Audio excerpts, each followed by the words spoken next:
Hello.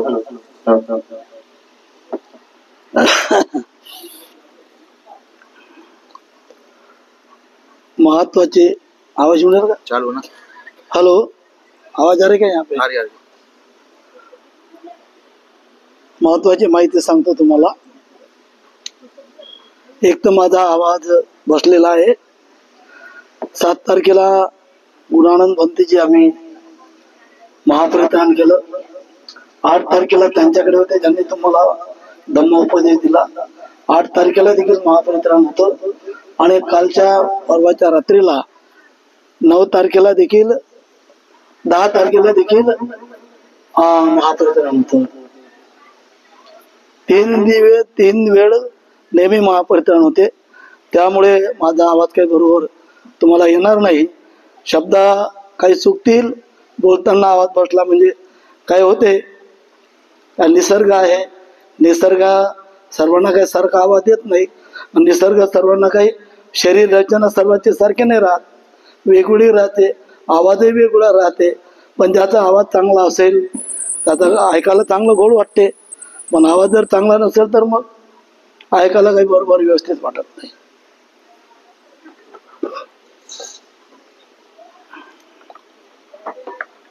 Hello hello, हे किंवा समज हॅलो. देवा तपती आदिचो रती आबती चंदिमा सणदो खतियो तपती जाई तपती ब्राह्मणो अतं सबमोरति बुद्धो तपती तेजसा बुद्धो तपती तेजसा बुद्धो तपती तेजसा.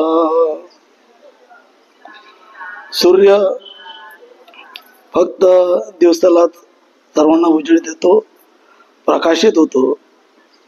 चंद्र रात्रीलाच प्रकाशित होतो, तेजवान असतो. क्षत्रिय आपला पोशाखानुशी शस्त्रानुशी तेजपुंज असतो आणि श्रमण ब्राह्मण ध्यान करत असताना तो तेजपुंज दिसतो. पण त्याही पेक्षा अथंग सबमोरती बुद्धो तपती तेजसा. बुद्ध अहोरात्र प्रकाशमान असतात, तेजमान असतात. असे करुणेचे महासागर, दुःख मुक्तीचे मार्गदाता तथागत सम्यक संबुद्ध बहुजन हिताय बहुजन सुखाय लोकानुकंपाय आदि कल्याणं मध्य कल्याणं अंत कल्याणं पर्यवसानं देव मनुष्यानं कल्याणं. असा बहुजनाच्या हिताकरता, बहुजनाच्या सुखाकरता, कल्याणाकरता अनुकंपा करून जो सुरुवातलाही कल्याणकारक आहे,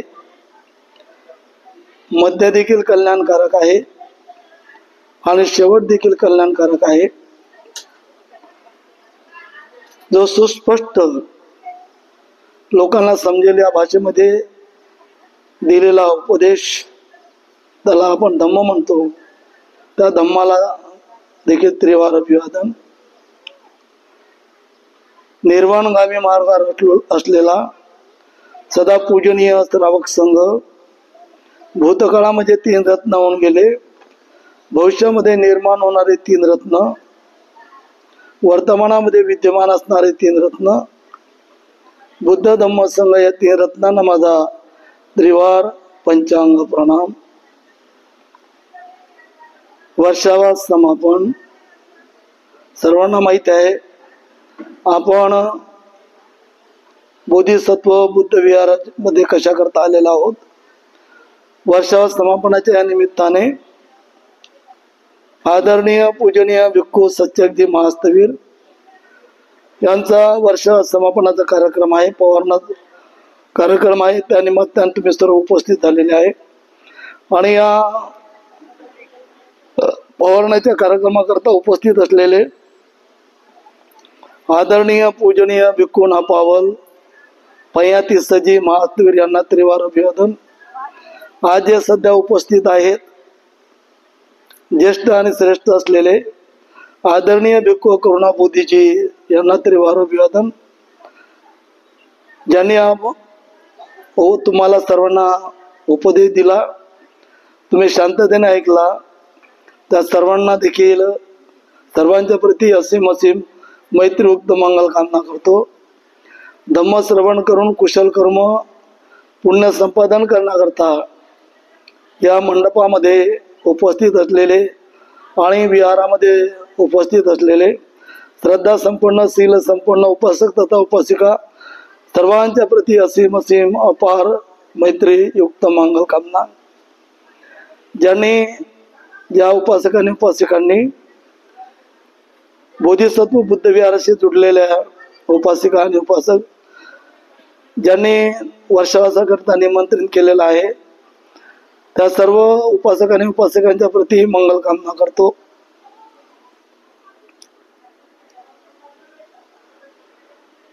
तथागतांनी 45 वर्ष उपदेश दिला आणि त्यांनी 46 देखील वर्षावास केले. या 46 वर्षावासामध्ये 7वा वर्षावास त्यांनी कुठे केला माहित आहे का तुम्हाला? माहित आहे तुम्हाला 7वा वर्षावास कुठे केला म्हणून? तुषित देवलोकांमध्ये केला. आणि कोणाकरता केला? कशा करता गेले होते? वर्षावास करण्याकरता. आणि कोणाला उपदेश देण्याकरता गेले होते? त्यांच्या आईला. आई वडिलांची सेवा करावी, त्याला 10 कुशल कर्मपथामध्ये अपयाचन असं म्हणतात. भगवान सम्यक संबुद्धांनी या 10 कुशल कर्मपथाचा उपदेश दिलेला आहे. अपयाचन म्हणजे आई वडिलांची सेवा करावी, आजारी लोकांची सेवा करावी. सेवा करणे हे फार मोठं पुण्यकर्म आहे. आणि जोपर्यंत आपण आई वडिलांची सेवा करत नाही आणि त्यांना धर्म मार्गावर जोपर्यंत आरूढ करत नाही तोपर्यंत त्यांच्या ऋणामधून आपण मुक्त होऊ शकत नाही. आई वडिलांच्या ऋणातून मुक्त व्हायचं जर असेल तर आवश्यक आहे सेवा करणे आणि धम्म मार्गावर त्यांना आरूढ करणे, तरच आपण त्याच्या ऋणातून मुक्त होऊ शकतो. तर भगवान बुद्धाने 3 महिने उपदेश दिला आणि अश्विन पौर्णिमेला कुठे आले मग? ते कुठे उतरले? तुषित देवलोकांत. मग कुठे उतरले? मग आम्ही चर्चा केली भंतीची करुणा बुद्धी आणि सकाळी कुठे उतरले? भगवान बुद्ध संकेसा या ठिकाणी उतरले. मध्य प्रदेश गोरखपूरच्या बाजूला आहे ते संकेसा, त्या ठिकाणी उतरले आणि अश्विन पौर्णिमेला ते उतरले वर्षा समापनाच्या दिवसाला. असं या वर्षावासाच्या समापनाचं महत्व आहे. मग हे महत्व समजून घेणे देखील आवश्यक आहे आपल्याला. आणि समजून घेण्याकरता काही आवश्यक आहे? चित्ताची चेतना आवश्यक आहे. चित्ताची अवस्था जरी असेल, जशी असेल तशाच करू नये आपण, कोणी जरी असेल. चित्ताची अवस्था जर नसेल तर मग करेल काय? मग धम्मकार्य करेल काय? उपदेश ऐकण्याला येईल काय? काही पुण्यकर्म करतील काय? भोजन म्हणा, अर्थसहाय्य म्हणा, औषध म्हणा, सेवा म्हणा करतील काय? चित्ताची अवस्था जर तशी नसेल, चित्ताची अवस्था जर तशी असेल तर मग सर्व पुण्यकर्म करतील का नाही? दुरून येतील. मग गोगोतवरून चंद्रपूर असेल आणि नागपूर असेल, कुठेतरी उपासिका येतील ना, पुण्यकर्म करायचे त्यांना. मग पुण्यकर्म करण्याकरता काय आवश्यक आहे? मग पुण्यकर्म करायचं आपल्याला. पुण्यकर्म करण्याकरता कशाची आवश्यकता आहे? चित्ताची चेतना आवश्यक आहे. मग चित्ताची चेतनाला काय आवश्यक आहे? मग एक उदाहरण सांगतो तुम्हाला. भगवान बुद्धाच्या वेळेचं उदाहरण आहे. भगवान सम्यक संबुद्ध एकदा आळवी नगरामधील आळवी आलवक याच्या आश्रमामध्ये गेले. आलवक याच्या आश्रमामध्ये गेले. त्या आश्रमामध्ये एवढी दुर्गंधी होती, त्या आश्रमामध्ये एवढी दुर्गंधी एवढी. ज्यावेळेस सिद्धार्थ बोधिसत्व पिंपळाच्या झाडाची निवड केली निरंजनाच्या बाजूला, त्यात जेवढी दुर्गंधी नव्हती त्याही पेक्षा त्या ठिकाणी आलवाकाच्या आश्रमामध्ये खूप मोठी दुर्गंधी होती. का दुर्गंधी होती? कारण एखादा व्यक्ती जर मिळाला, महिला असो की पुरुष असो, अन्याय करत नव्हता, अत्याचार करत नव्हता त्याच्यावर, पण तो काय करता, जे हत्या करायची ते मांस खायचा. आणि म्हणून त्या ठिकाणी सर्व दुर्गंधी पसरलेली होती. आता मेलेला माणूस असो किंवा हिंसा केलेला माणूस असो, मांस तर पडणारच आहे, हाड पडणार, त्याची दुर्गंधी येणारच आहे ना. मग किती दुर्गंधी असेल? या दुर्गंधीच्या ठिकाणी गेले भगवान बुद्ध. तिथे थांबले, बसले निवांतपणे ध्यान करत. तिकडून तो आलवक आला. आलवक आला. वाचलं काय तुम्ही कुठे हे उदाहरण? वाचलं? घरी जाऊन महाप्रयत्न पुस्तकामध्ये वाचा. आलवक सुद्धा आहे त्याच्यामध्ये. भगवान बुद्ध ध्यान करत बसले तिथे. एवढी दुर्गंधी असून देखील पहा, आपण बसतो काय, एखादी रस्त्याने एखादी सडलेलं तर काहीतरी असेल, मांजर असेल, कुत्र्याचं असो किंवा कोणतंही असो, जनावर असतो, तिथे काय करतो आपण? नाकाला रुमाल लावून जातो, समोर जातो की नाही? पण भगवान बुद्ध त्या ठिकाणी बसले. का बसले?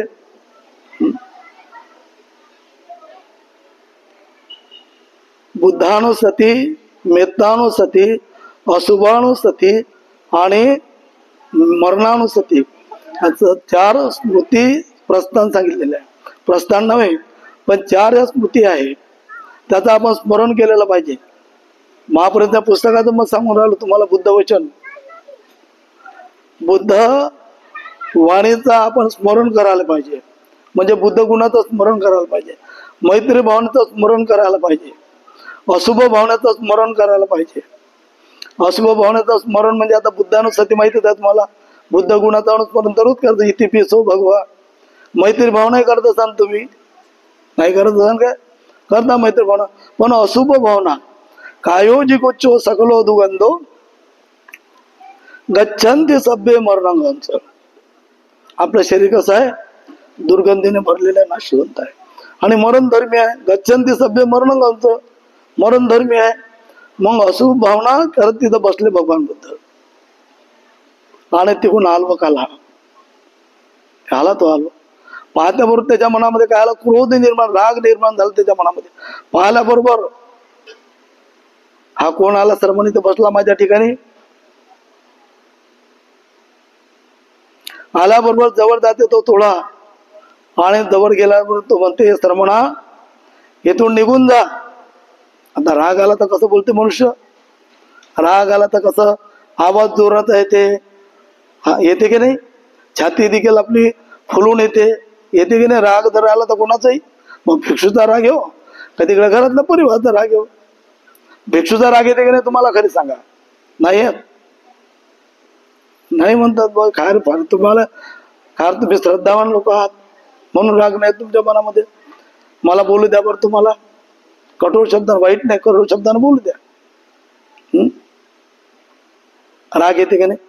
प्रगट जरी होत नसेल, समोर प्रगट होत नाही, परंतु मनामध्ये राग आहे. मन पाहतं का कोणी? माझं मन पाहिलं काय तुम्ही? तुमचं मन पाहिलं काय?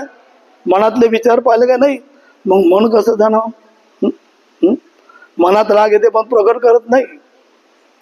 प्रगट किंवा ते उदाहरण सांगितलं बुद्ध आणि त्याच्या धम्मग्रंथामध्ये विदिशा आणि काली उपासिकाचं, त्या दाशीचं उदाहरण सांगितलं. वाचत जा तुम्ही, सुंदर उदाहरण आहे. मग तो आलोक म्हणते, हे सर्मन आहे, तू निघून जा. भगवान बुद्ध काय म्हणतात? मित्रा, मी जात आहे. काय म्हणता भगवान बुद्ध रागाला काय नाही. मित्रा मी जात आहे. भगवान बुद्ध उभे झाले, खांद्यावर संघाटी होती, भिक्षापात्र घेतलं, काही समोर गेले. समोर गेल्यानंतर पुन्हा तो म्हणते, हे श्रमणा इकडे ये. भगवान बुद्ध आले जवळ. भगवान बुद्ध म्हणतात, मी आलो का. तो पुन्हा म्हणते दुसऱ्यांदा, हे श्रमणा इथून निघून जा. भगवान बुद्ध म्हणतात, मित्रा मी जात आहो. त्याच्या काही अंतरानं, थोडशा अंतरानं दूर गेले. दूर गेल्यानंतर पुन्हा तो आलोक म्हणतो, हे श्रमणा इकडे ये. दुसऱ्यांदा भगवंत आले, तिथे उभे राहिले. 1 मिनिट उभे राहिले. पुन्हा तिसऱ्यांदाही तो म्हणतो, हे श्रमणा इथून निघून जा. भगवान बुद्ध निघून जातात. भगवान बुद्ध, मित्रा मी जात आहे. तिसऱ्यांदा त्या ठिकाणी गेले, समोर गेले 1-2 पावलाच्या अंतरानं. पुन्हा तो म्हणते, आलोका इकडे. आलोक म्हणते, हे श्रमणा इकडे ये. भगवान बुद्ध म्हणतात, आलोका मित्रा मी येत आहे. भगवान बुद्ध तिथे आले, उभे राहिले. चौथ्यांदा तो तसं म्हणते, हे श्रमणा इथून निघून जा.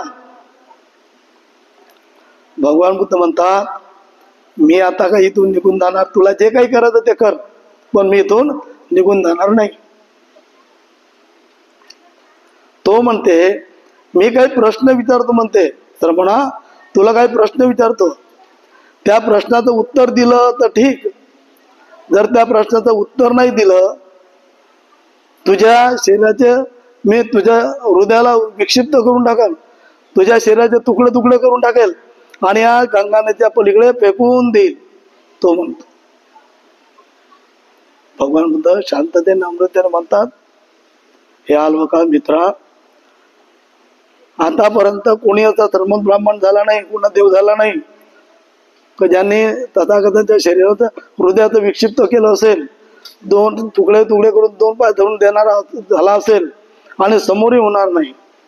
पण तुला जे काही विचारायचं ते विचार. आणि भगवान बुद्धाला तो प्रश्न विचारतो. काय प्रश्न विचारतो? 4 प्रश्न सुरुवातचे आहे. 4च प्रश्नाची माहिती देतो तुम्हाला थोडक्यामध्ये. आणि नंतर मग आपल्याला आराम पाहिजे ना, रात्री रात्रभर जागणं आहे ना. अथंग सभ्य मोहरत्ती बुद्धो तपती ते. जसा बुद्ध कसे तथागत अहोरात्र जागे राहत होते ना. पहिल्या प्रहाराला कोणाला उपदेश देत होते? पहिल्या प्रहाराला आलेल्या उपासकांना उपदेश देत होते. दुसऱ्या प्रहाराला देवलोकांना उपदेश देत होते. आणि तिसऱ्या प्रहाराला चक्रमन ध्यान करत होते. एका रात्रीचे 3 प्रहार आहेत. ते उपदेश देत होते. म्हणून तुम्हाला इथे रात्रभर जागायचं आहे ना. हा, जागा तो पाया, सोया तो खोया, नाही का. जागले तर काहीतरी मिळेल, जागला नाही तर काय मिळणार आहे. मग कहा गए तो कहा नाही, क्या आलाय तो कुछ नाही, काहीच नाही आणलं. मग तो प्रश्न विचारतो की शुद्ध चित्तंग पुरिस सेठ्ठंग. काय म्हणते तो प्रश्न विचारतो. दुसरा प्रश्न आहे किंसु सुचिन्नो सुकमा वाहती. तिसरा प्रश्न आहे किंसु साधू तरंग रसाती. चौथा प्रश्न आहे कथंग जीवित माऊ सेठ्ठंती. 4 प्रश्न, 12 प्रश्न आहेत त्याच्यामधले, परंतु हे 4 प्रश्न आहे सुरुवातचे. मग काय याचं उत्तर काय आहे? उत्तर काय दिलं भगवंताने? किंसुद चित्तंग पुरुष सेठंग. या माणसाच्या जीवनामध्ये श्रेष्ठ धन कोणतं आहे? कोणतं श्रेष्ठ धन आहे सांगा बरं. माणसाच्या जीवनामध्ये श्रेष्ठ धन कोणतं आहे? श्रद्धा धन खरोखरच आहे काय? हा, एक चर्चासत्र घेऊ बरं आपण. त्यांना विचारू तुमचे धन कोणतं आहे म्हणून. कोणी म्हणते आमचे संपत्ती धन, कोणी म्हणते पुत्रधन, कोणती म्हणते कन्याधन, कोणी म्हणते माझी पत्नी धन, कोणी म्हणते माझं पुत्रधन, कोणी म्हणते माझं कार्डन धन, बगीचा धन. बरं आहे की नाही? खरी आहे का चुकीचं आहे सांगा बा. आहे की नाही? आज त्याला धन समजतात की नाही लोक? माझ्याकडे गाडी आहे, 4 गाड्या आहे, इथे सर्व त्याला धन समजतात की नाही? हा, मग या धनाला या धनाला समजतात काय? मग भगवान बुद्ध काय उत्तर देतात? सिद्धिद्ध वित्तम पुरुष श्रेष्ठम. भगवान बुद्ध उत्तर देतात, श्रद्धा सर्वात मोठं धन आहे. श्रद्धेसारखं धन नाही जीवनामध्ये. सिद्धार्थ गौतमामध्ये श्रद्धा होती, विश्वास होता, म्हणून त्याने घरदार सोडलं की नाही? श्रद्धेशिवाय श्रद्धा होती म्हणून तुम्ही आले की नाही इथं? मग श्रद्धा नाही तर श्रद्धा नसते तर याला आले असते का तुम्ही? श्रद्धा होत्या म्हणून आल्या. काहीतरी श्रद्धा होत्या आणि श्रद्धायुक्त चित्ताने तुम्ही याला कशा करता आल्या? काहीतरी मिळवण्याकरता, घेण्याकरता आल्या. काहीतरी मिळवण्याकरता मध्ये घेण्याकरता आल्या. आपण जास्तीत जास्त मिळवलं पाहिजे. आपण जास्तीत जास्त मिळवलं पाहिजे. मिळवलं तर काहीतरी मिळेल ना, आपल्याला चांगलं होईल ना, लाभ होईल ना, पुण्य होईल ना. हा, काय जीवनामध्ये सुख मिळेल ना. हा, सुख मिळेल की नाही? मिळेल. श्रद्धा असेल तर सुख मिळेल. श्रद्धा असेल तर तुम्ही पुण्यकर्म कराल, आणि श्रद्धा नसेल तर तुम्ही पुण्यकर्म करणार नाही, कुशल कर्मही करणार नाही. अंधश्रद्धा असेल तर कारण काय? मग श्रद्धेच्या विरुद्ध काय? अंधश्रद्धा. अंधश्रद्धेमुळे यान काही येते नाही. मग कुठेतरी जाण, कुठेतरी एकडे नाव नाही घेत मी, पण कुठेतरी जाण ना. अंधश्रद्धा जर असेल तर विश्वास राहणार नाही. तथागतांनी जो धन दिलेला आहे त्या धनावर विश्वास राहणार नाही. अंधश्रद्धेमुळे तुम्ही कुठेही जाण, कर्मकांड कराल, जादूटोणा वगैरे वगैरे जे काही कराल तुम्ही करणार नाही काय? अनेक लोक आहे, आम्हाला भेटलेले लोक आहेत, अजूनही लोक दर्ग्यामध्ये जाणारे लोक आहेत, स्वतःला बौद्ध म्हणणारे. आम्ही पाहायला भेटलो, आम्ही त्यांच्यासोबत, ते आम्हाला भेटले. कोणी जय भीम केला, कोणी वंदामी बंतीजी केलं. सकाळी 4:30 वाजताची गोष्ट सांगतो तुम्हाला. आम्ही फिरायला जातो तो कल्पद्रूमध्ये असताना धम्मपाल बंतीजी, मी आणि धम्मशोक बंतीजी, वंधारी नगरचा पोलती तांबडा, तिथे बाजूनं दर्गा आहे. तिकडून आले 4:30 वाजता लोक. कोणी जय भीम म्हणते, कोणी वंदामी म्हणते. म्हणणारे कोण असतात मग? अबौद्ध असेल काय? अबौद्ध असेल काय? बौद्धच असतील की नाही? हा, सांगा बरं. अजूनही जाणार इथे विहारामध्ये 3 महिने येण्याकरता वेळ मिळत नाही. जिथे 3 महिने तथागतांनी आपल्याला पुण्य कर्म करण्याकरता, कुशल कर्म करण्याकरता 3 महिन्याचा वर्षावासामध्ये काहीतरी करायचं आहे, त्याकरता तुम्हाला वेळ दिलेला बंतीचे भिक्षू लोकांना, भिक्षू संघाने आणि भिक्षू संघाला आदेश दिलेला आहे. ज्या ठिकाणी तुम्ही 3 महिने वर्षावास कराल त्या ठिकाणी उपासक उपासिका आला तर त्यांना धम्मदेशना द्यावं, धम्म प्रवचन करावं, ज्यामुळे अकुशल कर्म ते निवारण करतील आणि जीवनामध्ये कुशल कर्म करतील. मग 3 महिन्याचा वर्षावास कशा करता आहे? धन मिळवण्याकरता. हे धन तुम्ही कोणालाही जर दिलं, तुमच्याकडे धन आहे, पैसा आहे, संपत्ती आहे, अन्नधान्य आहे, तुम्ही लोकांना दिलं तर काय होईल म्हणते? संपून जाईल. का राहील? संपून जाईल का राहील? संपून जाईल, काय राहणार नाही. पण हे धन जे तथागतांनी दिलं हे जाईल काय कुठं? लोकांना किती दिलं तर ते जाईल का? कमी होईल काय? लोकांना दिलं, हे धन दिलं आणि धन आपण जर स्वीकारलं तर लोकांना किती दिलं तर संपून जाईल काय? नाही संपणार. अजून त्याची वृद्धी होईल पण संपणार नाही, कमी होणार नाही. त्याकरता हे धन आहे. धनाचे उदाहरण खूप आहे. श्रद्धा धन. धनंजय ब्राह्मणाचं नाव ऐकलं तुम्ही? धनंजय आणि धनंजय ब्राह्मणाचं उदाहरण ऐकलं काय? हे बुद्धांच्या धम्मग्रंथामध्ये उदाहरण सांगू तुम्हाला. पण आम्ही वाचन करतो, पण काही आकारानं ऐकलं म्हणजे गाणं सोडून देतो. नळी फुंकली सोनारे, इकडून तिकडे गेले वारे. पंथीजी मी विचारतो त्यांना, काल जे काही मी सांगितलं त्यांना ते मी संध्याकाळी विचारतो. शिकलेल्या, टीचर असलेल्या काही लक्षातच राहिला म्हणते पंथीजी. मग हे धन आहे काय सांगा बरं? 3 महिने हा प्रशिक्षण घेण्याकरता आहे तुम्हाला. भिक्षुनाचा अभ्यास करण्याकरता आहे, मार्ग फळाचा लाभ करून घेण्याकरताच आहे तुम्हाला. ते त्यापासून ते धन मिळवण्याकरता आहे. या धनाचा जर आपण उपयोग करायचा असेल, दररोज विहारामध्ये आलं पाहिजे. दररोज किती महिला येतात इथल्या उपासिका? किती आहेत? किती विहारामध्ये येतो त्या? हा, विहारामध्ये किती होत्या? 10. भंतीजीला बोलावलं कुठून? सुमठाण्यावरून बाबा. चांगले भंतीजी पाहिजे, विद्वान पाहिजे, हा म्हातारी नाही पाहिजे, तरुण पाहिजे बाबा. सांगा बरं. विहार पाहिलं तर मोठं नावाजलेलं बोधिसत्व. बोधिसत्व, बोधी म्हणजे काय? ज्ञान. ज्ञान मिळवण्याकरता असलेलं विहार, त्याला बोधिसत्व असं म्हणतात. सांगा बरं. येत आहे का 3 महिन्याचा वर्षात? शेवटी आपण 3 महिने कार्यक्रम करतो, ऐकता, 3 महिने भिक्षूंची सेवा करता, आणि शेवटी फार मोठा उत्सव साजरा करता. उत्सव साजरा, आता किती मोठा उत्सव आहे हा. लग्नाचा उत्सव जेवढा करत नाही त्यापेक्षा उत्सव आहे ना. लग्नामध्ये फक्त परिवारात असते, तुमच्या कार्यामध्ये सहभागी होण्याकरता लोक येतात. हा, काही आशीर्वाद देण्याकरता, काही जेवण करण्याकरता येतात की नाही. लग्नाजवळ कमी लोक राहतात, जेवणाजवळ काही विचारूच नका. मग त्या जेवणाच्या ठिकाणी गर्दी राहते. मग किती मोठा उत्सव राहते. अरुणाचल, मिझोराम इकडे जे आहे त्या ठिकाणी एवढा मोठा उत्सव साजरा करतात, याहीपेक्षा मोठा उत्सव साजरा करतात. आता बौद्ध देशामध्ये तर काय विचारूच नका. बौद्ध देशामध्ये विचारूच नका. ती आहे श्रद्धा.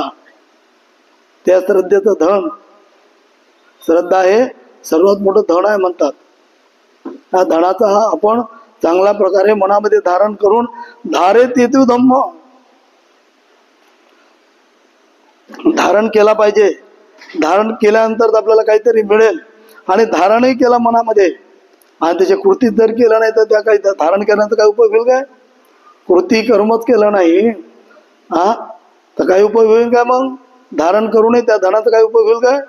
त्या धनाचा असा उपयोग घेतला पाहिजे का आपल्यालाही लाभ झाला पाहिजे आणि दुसऱ्याला त्याचा लाभ मिळवून दिला पाहिजे. जे जे आपणाचे टावे ते इतरांना द्यावे, शहाणे करावे सकल जन. आपणही मिळवावं आणि दुसऱ्याला देखील दिलं पाहिजे, द्यावं, तर त्या श्रद्धा धनाचा काहीतरी लाभ होऊ शकेल. नंतर दुसरा प्रश्न काय केला? किंसु सुचिन्नो सुखमा वाहते. जीवनामध्ये सुख कसं मिळेल? त्याने प्रश्न विचारला, जीवनामध्ये सुख कसं मिळेल? कसं सुख मिळेल मग जीवनामध्ये? भगवान बुद्ध काय उत्तर देतात मग? धम्मो सुचिन्नो सुखमा वाहते. जे लोक धम्माचं चांगल्या प्रकारे आचरण करतात, कृती करतात, कर्म करतात, कुशल कर्म, पुण्य कर्म करतात, त्याच्या जीवनामध्ये खरी सुख मिळते. तोच सुखी राहते. तो कधीच निराश राहत नाही. तोच कधीच मनामध्ये चिंता करत नाही. तो कधीच मनामध्ये दुःख व्यक्त करत नाही. लोकांच्या समोर देखील चिंता व्यक्त करत नाही, दुःख व्यक्त करत नाही. तो कधीच पश्चाताप करत नाही. कधीच जीवनामध्ये दुःख जर येतं ते निवारण करण्याचा प्रयत्न करतो. कशामुळे करतो? कशाद्वारे करतो? धम्मो सुचिन्नो सुखमा वाहते. धम्माचं आचरण केल्यामुळे, धम्माचा अभ्यास आणि आचरण केल्यामुळे त्याला जाणीव राहते, हे दुःख जे आहे, हे दुःख जे आहे, चिंता आहे, ते काही वेळपर्यंत राहील, नंतर मग त्याचं निवारण. अनित्य अनित्य आहे, सर्व परिवर्तनशील आहे, बदलणार आहे. ते देखील बदलणार आहे. राहणार आहे काय? काहीच राहणार नाही. सर्व बदलणार आहे. सूर्य जसा तसा राहतो काय? नाही राहत. मग तसंच माणसाचं शरीर एक जन्म झाला तसंच राहते काय? सर्व बदलत जाते. तसं देखील हे बदलणार आहे सर्व. म्हणून धम्म ऐकून श्रवण करणे हे जीवनामधले फार मोठं पुण्यकर्म आहे, कुशल कर्म आहे. आणि धम्मच आपले, धम्म म्हणजे काय? धम्म म्हणजे निसर्गाचा नियम. धम्म म्हणजे जीवन जगण्याचा मार्ग. धम्म म्हणजे जीवन जगण्याची कला. ही कला दिली भगवंतानी, जीवन जगण्याचा मार्ग दिला. आणि मार्ग कोणता दिला जीवन जगण्याचा? मोठा बंधन. जीवन जगण्याचा मार्ग कोणता दिला? जीवन जगण्याचा मार्ग कोणता दिला? धम्म मार्ग. धम्म सुचिन्नो सुखमा वाहते. हा धम्मच एकमेव मार्ग आहे. आणि धम्मामध्ये मार्ग कोणता आहे? धम्मामध्ये मार्ग कोणता आहे? अष्टांगिक मार्ग. कोणता आहे? अष्टांगिक मार्ग. या धम्मामध्येच अष्टांगिक मार्ग आहे. जो अष्टांगिक मार्गाचं आचरण करतो, जीवनामध्ये कृती करतो, जो जीवनामध्ये जो आचरण करतो, त्याच्या जीवनामध्ये लाभ होतो. वेळ होईल का? हा, वर्षावासाचं उदाहरण सांगतो तुम्हाला. धम्मपदामधलं उदाहरण आहे. वर्षावासाच्या पूर्वी, काही दिवसाच्या पूर्वी, तीच भिक्षू भगवंताकडून अधिष्ठान घेतात, कर्मठान घेतात. विनंती करतात भगवंताला, भगवान आम्हाला वर्षावासासाठी बाहेर जायचं आहे. भगवंत त्यांना अनुमती देतात आणि तिसरी भिक्षू वर्षावासाच्या पूर्वी जातात. मग दररोज चालत राहतात. जाताना रात्रीला एखाद्या ठिकाणी थांबतात. ते एखाद्या ठिकाणी थांबतात, धर्मशाळा असं कुठे थांबतात. सकाळी देखील उठतात, जे काही त्यांना काम आहे ते काम करतात, जे क्रिया सकाळच्या क्रिया करतात. नंतर ते पुन्हा जातात दुसऱ्या गावामध्ये. दुसऱ्या भोजनाची वेळ झाल्यानंतर ते चारिका करतात, तिथे भोजन करतात. झाडाखाली बाहेर कुठं तरी भोजन करतात, पाण्याची व्यवस्था भोजन करतात आणि भोजन केल्यानंतर ते निघून जातात. पण ज्या ज्या ठिकाणी ते जातात तिथे निवास करतात. रात्रीला भोजन करेपर्यंत त्या ठिकाणी थांबतात. पण तिथे येणार जाणारे पुष्कळ लोक राहतात, महिला राहतात, पुरुष राहतात. पण त्यांच्याजवळ जात नाही, त्यांना विचारतही नाही कुठून आले, कुठे जाणार आहे, कशा करता आलेले आहे, कोणी विचारत नाही. मग काय करतात? मग निघून जातात. मग एका ठिकाणी जातात, समजा शक्तिनगर आहे, इथेच येतात. मग शक्तिनगरमध्ये मग काही उपासकाच्या इकडे जातात, म्हणजे चार पिंडपात करण्याकरता. पिंडपात झाल्यानंतर एका झाडाखाली थांबतात. आता झाडं पुष्कळ आहे, एका झाडाखाली थांबतात. तिकडून एक तुमच्यासारखे उपासक आहे, ते त्यांचं भोजन झाल्यानंतर मग बसतात. आजूबाजूला काही लोक राहतात, तुमच्यासारखे बसलेले काही लोक राहतात. आणि बसल्यानंतर मग एक उपासिका आहे, ते महिला उपासिका आहे, ते दुरूनच पाहते भिक्षू संघ आलेला आहे. तिला मनामध्ये काय पाहत आनंद निर्माण होते, प्रसन्न होते. ती भिक्षू संघाचं मला दर्शन होऊन आलं. समानानंत दर्शन काय म्हणतात महामंगल सूत्रामध्ये, समानानंत दर्शन, सर्वनाचं दर्शन घेणे उत्तम मंगल आहे. महामंगल सूत्रामध्ये माहिती आहे तुम्हाला, सर्वांचं दर्शन घेणे उत्तम मंगल आहे. तिला पूर्ण आनंद झाला तिला. आणि आनंद झाल्यानंतर ती जवळ जाते. तिचं नाव राहते मातिक माता, तिचं नाव राहते. ती जवळ जाते, वंदन करते, श्रद्धापूर्वक चित्ताने ती वंदन करते. आणि वंदन करून ती विचारते, नम्रपणे विचारते, भिक्षूंनो आपण कुठून आले आहात, कुठं जाणार आहात, कशा करता आलेले आहात, विचारते. प्रमुख जे भिक्षू ज्येष्ठ राहतात ते विचारतात, माते आम्ही भगवंताकडून कम्मठाण घेऊन आलो. म्हणजे आम्ही विनंती केलेली आहे भगवंताला, आम्ही वर्षावास बाहेर ठिकाणी करणार आहोत. आणि ज्या ठिकाणी आम्हाला कोणी निमंत्रण करतील त्या ठिकाणी आम्हाला वर्षावासाठी करते, आम्ही थांबू. मग ते म्हणते, भिक्षूंनो मी तुमची व्यवस्था केली, तुम्ही इथं थांबाल का? 3 महिने वर्षात कराल काय? ते माते तुम्ही व्यवस्था केली आमची, तर आम्ही तिथं थांबू. ठीक आहे म्हणते. मग ती काही महिलांना बोलवते, पुरुषांना बोलवते. भिक्षूजवळ सर्व येतात आणि ती सांगते, तेही वंदन करतात. ती म्हणते का आपण 3 महिने वर्षासाठी या ठिकाणी ठेवू यांना, भिक्षूंना, आपल्याला धम्म ऐकायला मिळेल, काही पुण्यकर्म करायची संधी मिळेल आपल्याला. ठीक आहे म्हणते. मग ते सर्व व्यवस्था करतात, धर्मशाळा असेल ते सर्व व्यवस्था करतात. आणि 2-4 दिवसात सर्व त्यांना तिसही भिक्षूंना कुठे वेगवेगळ्या बांधून देतात, वेगवेगळ्या राहण्याकरता बांधून देतात. वर्षावास सुरू होते. वर्षावासामध्ये दररोज सकाळची वंदना, सूत्रपठण, सायंकाळी धम्मप्रवचन. आणि दररोज ते मातिक माता अनेक लोक येतात. आता नवीन असल्यानंतर येतातच, नवीन असल्या येतात की नाही. जुनं झाला, जुन्याला ऋण्या लागतात म्हणतात, असं जुने लोक म्हणत होते. बरं, जुनं झालं म्हणजे विसरून जातात, नवीन मस्त करतात.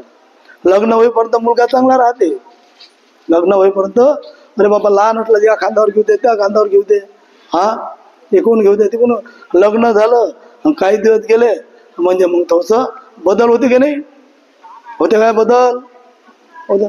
मुलगा तर तोच आहे ना, दुसरा बदलला काय मुलगा, काही बदललं का नाही बदललं, पण मुलगा तोच राहते. मात्र लग्न झाल्यानंतर काहीतरी बदल होते त्याच्यामध्ये. मग तसंच राहते. मग ती सर्व करते. मग दररोज उपदेश देतात भिक्षू लोक एक एक एक एक. मग ती एक दिवस म्हणते भिक्षूंनो हा धम्म उपदेश आणि धम्म उपदेश ऐकल्यानंतर फक्त भिक्षूंना त्याचा लाभ होतो काय? धम्मा फक्त भिक्षू करतात आहे काय? आमच्या महिलांना पुरुषांना काही लाभ होत नाही काय? ते भंतेजी म्हणतात असं तर नाही, तथागताने सर्वांना सारखाच उपदेश दिला आणि सारखाच सर्वांना लाभ होतो त्याचा.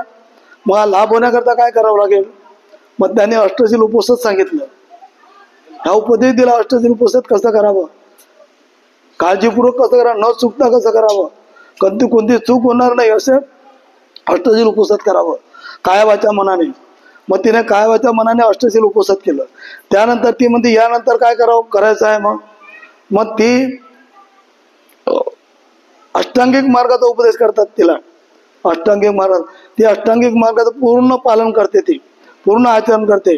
आणि आचरण करत असताना घरच्या लोकांना ती सांगते की माझा आता अष्टशील उपवास आहे, मला माझ्या दैनंदिन जीवनामध्ये दररोज आहे, मला आवश्यक असेल ते मी करेल, पण मला कोणी बोलायचं नाही, मला कोणी त्रास द्यायचा नाही ती म्हणते.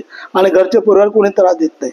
ती असं अष्टशील उपवासात अष्टांगिक मार्ग सदोष बुद्धी पक्षाचा धर्माचा अभ्यास करून तिला काय मिळते? मग काय होते? तिला परिचित्त ज्ञान मिळते. त्याला काय होते? परिचित्त ज्ञान म्हणजे काय? परिचित्त विजानन ज्ञान म्हणते त्याला. 8 विद्या आहे ना, विद्या चरण संपूर्ण 8 विद्या आहे, त्या विद्यामधली परिचित्त विज्ञान आहे भगवंताला झालेलं. परिचित्त विजानन ज्ञान तिला प्राप्त होते. आणि ते विचार परिचित्त म्हणजे दुसऱ्याच्या आपल्या मनाने दुसऱ्याच्या मनाचे विचारण जाणणे त्याला म्हणतात. ती दुसऱ्याच्या मनातील देखील जाणायची. मग एक दिवस काय करते, घरी बसते ध्यान करत आणि भिक्षूंच्या मनामध्ये ते जाणते. आणि जाणत असताना तिच्या मनामध्ये तसं जाणीव होते, त्या मातिक मातीच्या मनामध्ये अशी जाणीव होते. त्या भिक्षूंना कोणताही लाभ झालेला नसतो, ना श्रोतापन्न सकृतगामी अनागामी अनर, म्हणजे श्रोतापन्न मार्गाचा लाभ झालेला नसते. अरत तर दूरच राहिला, 3 पायऱ्या आहेत अजून, पण तू पहिल्या पायरीचा त्यांना लाभ झालेला नसता, तो पहिल्या मार्गाचा त्या भिक्षूंना. मग ती दुसऱ्या दिवशी जाते, वंदन करते भिक्षूंना. भोजन वगैरे झाल्यानंतर ती सर्वांना बोलाते, कुटीमधून बोलाल्यानंतर ती वंदन करते. ती म्हणते सर्व भिक्षूंना विचारते, भिक्षूंनो पुत्रांनो म्हणते, पुत्रांनो तुम्हाला कोणता लाभ झाला नाही अजून? ते म्हणतात तुम्ही कसं जाणता? मी जाणते म्हणते तुमच्या मनाचा विचार, कोणता लाभ झाला नाही आणि का झाला नाही हे मला माहिती आहे, हे जाणते म्हणते मी. तुम्हाला व्यवस्थित भोजन न मिळाल्यामुळे तुम्हाला कोणता लाभ होणार? कारण चित्त जोपर्यंत आपल्या आवश्यक आहे तेवढं भोजन मिळालं नाही तोपर्यंत चित्त स्थिर राहील काय? भोजन तुम्हाला मिळालं नाही, कोणाही असो, भिक्षू असो किंवा भिक्षुणी असो किंवा कोणी तरी तुम्ही असो, भोजन जर मिळालं तर चित्त कसं होते? विचलित होते की नाही? चित्त अस्वस्थ होते, शरीर देखील अस्वस्थ होते. मग ते म्हणते तुम्हाला व्यवस्थित भोजन नाही मिळालं, तुमचं चित्त एकाग्र नाही, तुमचं चित्त हे विचलित होत आहे ते म्हणते. तर उद्यापासून मी म्हणते मी स्वतः तुमची व्यवस्था करते म्हणते त्याची भोजनाची, आणि दुसऱ्या दिवस मग स्वतः जेवणाची व्यवस्था करते. आवश्यक आहे ते त्यांना देते दररोज, कमी नाही जास्त नाही, बरोबर ते. आणि ते आवश्यक आहे तेवढं भोजन करतात ते लोक, आणि दररोज ते ध्यान करतात. जो काही अभ्यास तथागतातून शिकवून आलेले आहे होते सर्व अभ्यास करून ध्यान करतात. मध्यम मार्गाचा जे काही अभ्यास आहे तो अभ्यास करतात. अष्टांगिक मार्ग असेल, बोधांग असेल किंवा सदोदी बोधांग सर्व अभ्यास करतात. आणि ते देखील लवकरच अरहत प्राप्त करतात.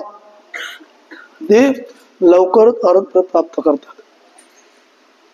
अरहत प्राप्त झाल्यानंतर जीवनमुक्त होतात, संसार जीवनाच्या भवबंधात मुक्त होतात. ते कोणत्या लोभापासून दूर होतात, क्रोधापासून दूर होतात, द्वेषापासून दूर होतात, निवारण करतात सर्वांना. मग ते अर्ध वर्षात समापनाच्या वेळ येतो, चांगल्या उत्सव करतात, चांगल्या मोठ्या प्रमाणामध्ये उत्साहाचा दर्गा वर्षा समापनाचा. आणि वर्षाचा समापन झाल्यानंतर ती पुन्हा विनंती करते भिक्षू लोक, म्हणजे पुत्रांनो इथंच राहा, आम्ही तुमच्या दररोज व्यवस्था करतो. ते म्हणतात नाही आम्हाला जायचं आहे. आणि गेल्यानंतर ते जातात भिक्षू भगवंताकडे गेल्यानंतर भगवंत अगोदर विचारतात, त्यांना विचारतात की तुमची व्यवस्था कशी झाली भिक्षूंनो.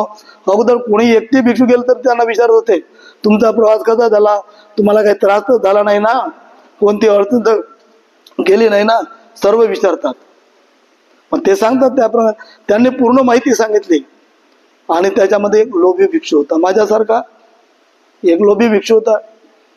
त्याला वाटलं आता तिथे खूप व्यवस्था, खूप दान भेटते, म्हणून मी देखील तिथं, म्हणून भगवंताकडून दुसऱ्या दिवशी त्याने विनंती केली, मग भगवान मला त्या ठिकाणी जायचं आहे.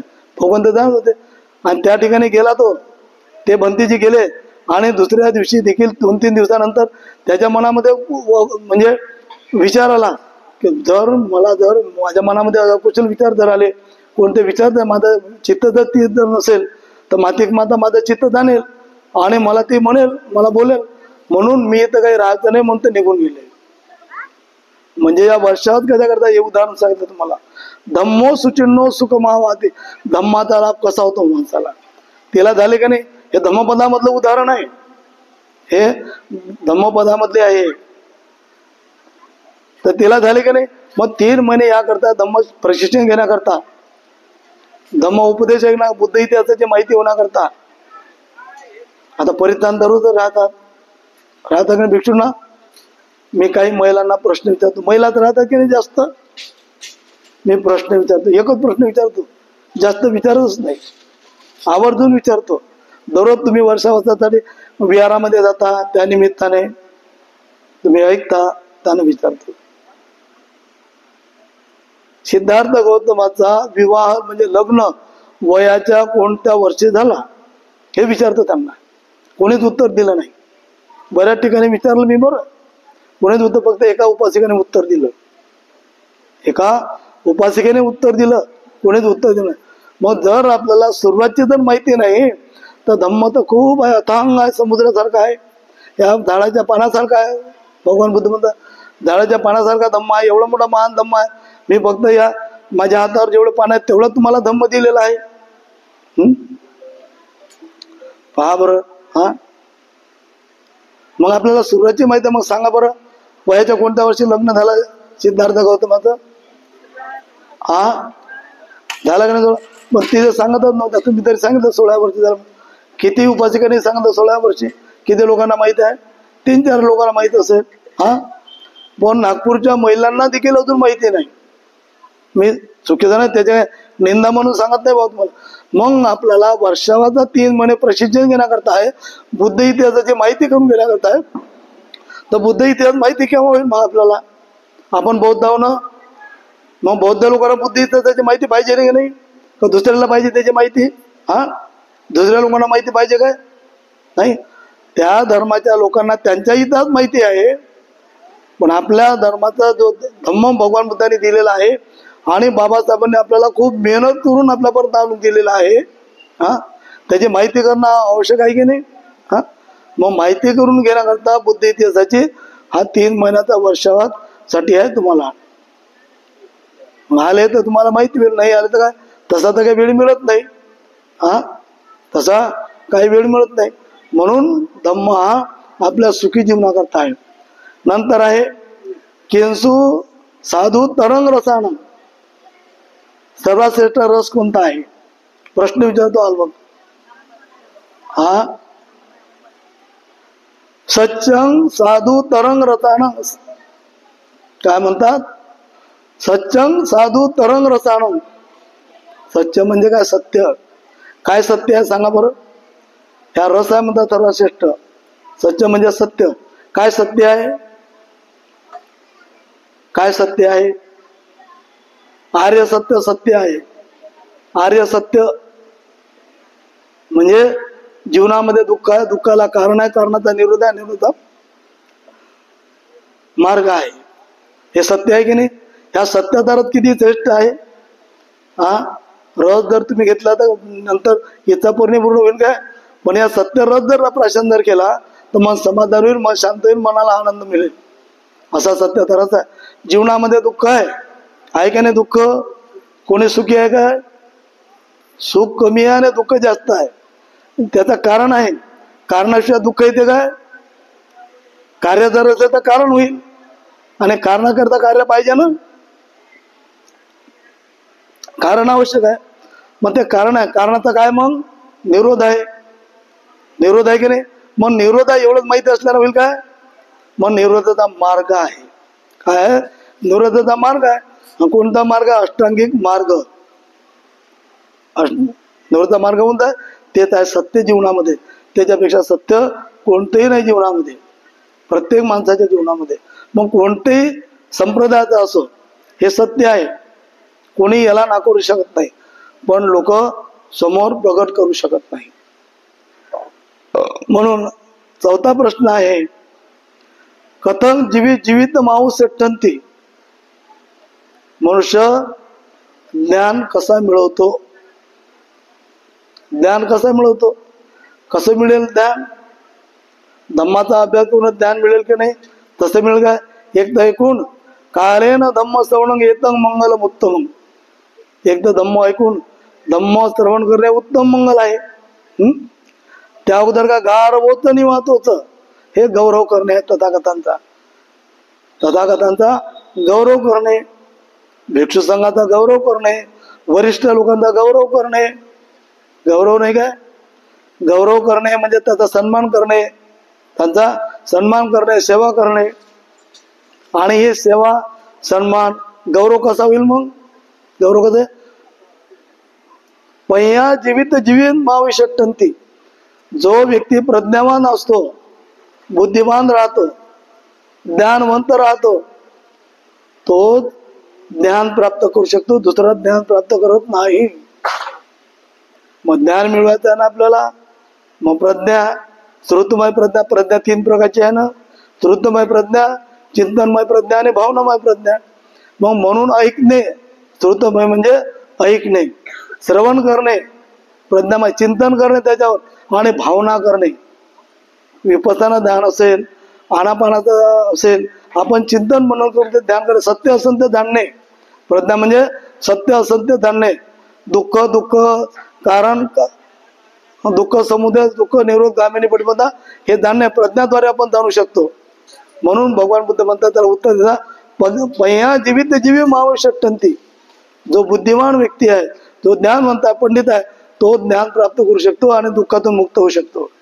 हे प्रश्न चार विचारल्याने भगवंताने उत्तर दिलं आणि तो समाधान झाला.